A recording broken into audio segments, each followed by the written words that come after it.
Greetings fellow Earthlings and welcome to this tiny garage.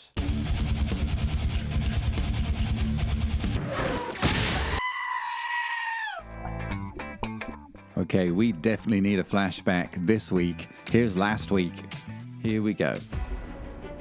I think the IMS is too far to the right, but I've been told you can pull it into position with screwdrivers. Though I know now, and it might be dawning on those of you who understand what's going on here, is that it's not going to move far enough. Something's going on. There's no way it's going to move far enough. The IMS flange is not going to fit. Oh no!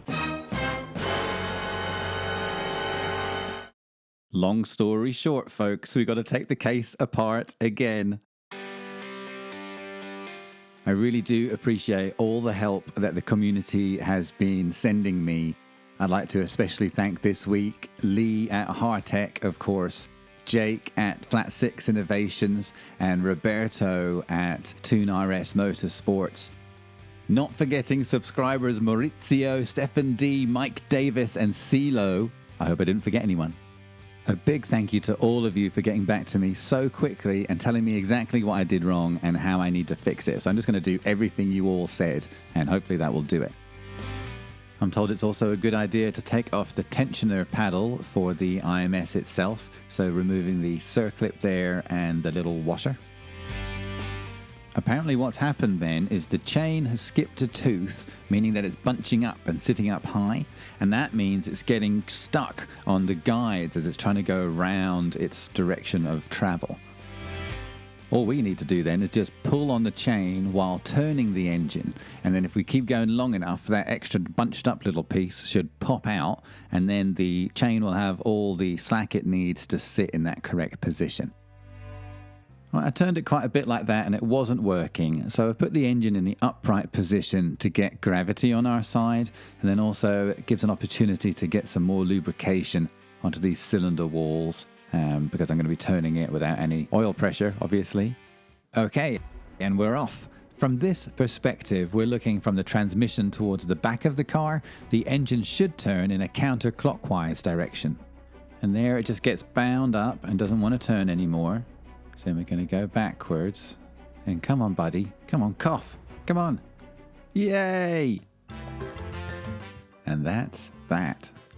Thank you, everybody. I really appreciate all the help.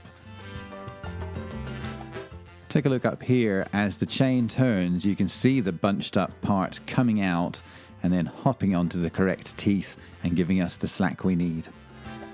So here we go. That is the flange, which goes in position beautifully now. And then Roberto at TuneRS Motorsports was saying that they just put that one bolt in, and that way, once you get it assembled in that half, you know that it won't have that problem that I had. So there's the tensioner paddle back in with its little washer and circlip. Lovely, lovely. And everything turns just fine.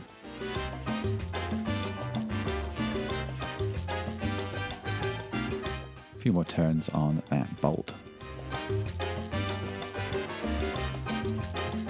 Hit the notification bell. It's up there. Yes, please. Right, this is something I wasn't looking forward to. It sounds like one of those awful jobs, but it wasn't that bad. It turns out that 574 flange sealant, while it's not a joyful job, it does kind of come off in the way that you can see here a few times. If you get the blade on it at the right angle, you can just go and take off a whole bunch in one go, kind of like that. So you can get lucky depending on the surface. I'd say that whole thing, including all of this scraping, and then I did go back over the whole thing with the Kimtech wipes and Scotch-Brite pad and everything to get it back to how it was before I made my mistake. And about an hour, I would say, for the whole thing. Not fun, but it didn't take very long. I tried that lacquer thinner. I also tried rubbing alcohol, but really nothing worked better than the brake cleaner and good old-fashioned elbow grease.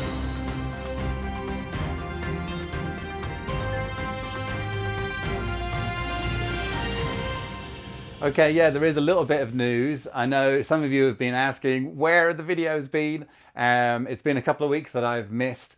The reason for that is about 4 months ago, unfortunately, my daughter and I, we were out on a beautiful summer's day, cycling about 4 miles from here just for fun. And unfortunately, a known violent criminal had been released from jail, and he was living up in the bushes along the area of the bike trail. And he decided he wanted more meth. He was high on meth at the time, and he came out from the bushes and attacked me with a can of bear mace and then a golf club. And so thankfully my daughter didn't get hurt, and I was able to overpower him, and we called the police, and the police came, and the police knew this guy by name. All of them did when they showed up, the fire brigade and the ambulance and the police cars and all that. And so thankfully they took him away, and they patched me up and put our bikes in the ambulance, gave us some t-shirts and drove us home. And so I was pretty banged up from our scuffle. You know, I had my knuckles were pretty raw, and elbows, knees, and he'd hit me with a golf club. I knew he probably hit me here because it really hurt, but it took me a few weeks to sort of start getting a little bit better. But then over the time of the last like 3 months or so, my hands, I stopped being able to feel them. They started going, imagine if you stopped the blood to your hands so they would go to sleep, and then like you whacked your funny bone, kind of like that, and it started spreading through both hands and all my arms, and then all my upper torso, and then even to my legs. So I was having trouble walking and having trouble using my hands. And so over that time, I went to see multiple doctors. It was very frustrating. Even with proper medical insurance and all the rest of it, they all seemed so very confused until I got an MRI and got to speak to a neurosurgeon. And the first neurosurgeon I spoke to, he was like, oh my gosh, dude, you need surgery. That won't heal. That's just going to keep getting worse until everything shuts down and you die. I'm like, oh my gosh, okay. And there's a time element to it, that the longer you wait, the less likely it is that you're going to gain any of that function back. So I booked that surgery where they fuse your vertebrae together, and went and got a second opinion. And then I went to that neurosurgeon. He's like, dude, you can't be walking around like this. We need to do this like tomorrow. And he decided to replace the discs, which is a better option. And so what happened, as it turned out, one of those golf club hits got in my back and to a couple of vertebrae, smashed them, and damaged the area around my spinal cord that allowed my spinal fluid over the last few months to be leaking out to the point where there's damage to my spinal cord, which is not good. And so what they did is replacing those discs is part of it, but really what they're doing is just making a space for my spinal cord to hopefully help it recover. And so that's the deal. Now, unfortunately, I got a new scar because they go through your neck, which is weird, and replace the discs in the back here. And so it has affected my voice a little bit. I wasn't able to talk for the first week, but thankfully I can be annoying again and talk a little bit more now. So that's it. So I'm not allowed to lift anything, and so I need some help. And so let's go back to the video here and let's finish this part of the project and at least get back to where we were before the whole surgery IMS chain thing occurred. Let's get on with it. So here we are, 10 days after surgery. I'm not allowed to lift anything. I'm not even allowed to drive yet. So I did cheat a little bit. I'm lucky enough to have the help of AJ today. AJ is strong and he's also experienced. And so he was very helpful at helping me get back to where I was before the surgery. So we're applying the Loctite 574 sealant here. If you take a look at episode 32, that'll give you an idea of what we're doing here in more detail. We're just doing that again. Essentially, you just want a thin, continuous bead all the way across the mating surfaces. And then here is AJ and my daughter taking the strain, and then I'm just feeding that chain through as we did in episode 32. And it came together quite nicely there. That was all there was to it, really. Now here we're putting in the original case bolts. Hate me if you wish. And we are applying blue thread locker to those bolts. AJ instructed me that one thin stripe of thread locker from one end of the bolt to the other is the way to go. Pro tip. And then he's just snugging down all of the bolts. They are mostly 10 mils. There's a couple of E10s on the bottom of the case and a couple of E10s either side of the rear main seal.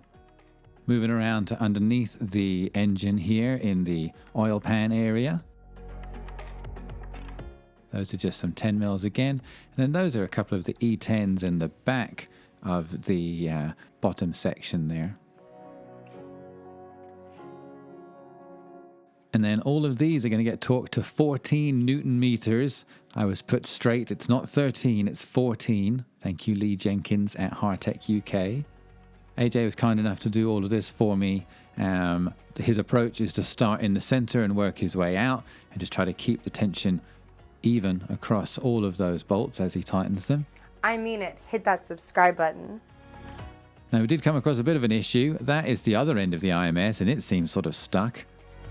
AJ was trying to encourage it with a screwdriver. What we ended up doing is just turning it a bunch, and that really did it quite easily there. It came loose of whatever it was doing. I did have flashbacks of the nightmare that we might have to crack it all apart again, but I don't think so. Cleaning up all of that sealant just to make it all a little cleaner and prettier looking. Perhaps we went a little crazy on the sealant, I'm not sure. Now here we do have the IMS bolt in the center torqued up to 18 foot-pounds. And then these bolts on the outside, it took a bit of jiggling to get them to line up and go in nicely. But those are 10 Newton meters for the torque on those guys. Following AJ's example, I snugged those up just so they're all kind of even and then go in there for that final 10 Newton meter torque wrenching. And you can see there that it all turns pretty easily. I'm not really concerned at this stage. It seems like it's good.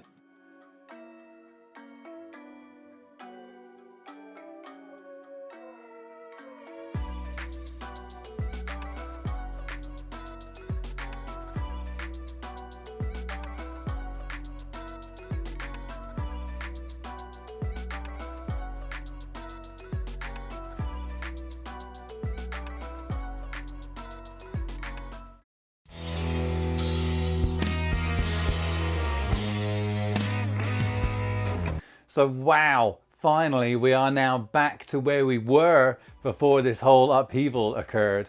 And so thank you very much to AJ and all of you subscribers and professionals out there that put me on the right track and got us back to where we need to be to get this engine back in this car and drive it. I do forget that this is actually a car sometimes.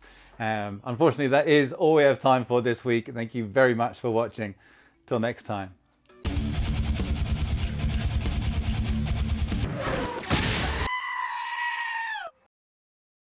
I would like if you would hit the like button.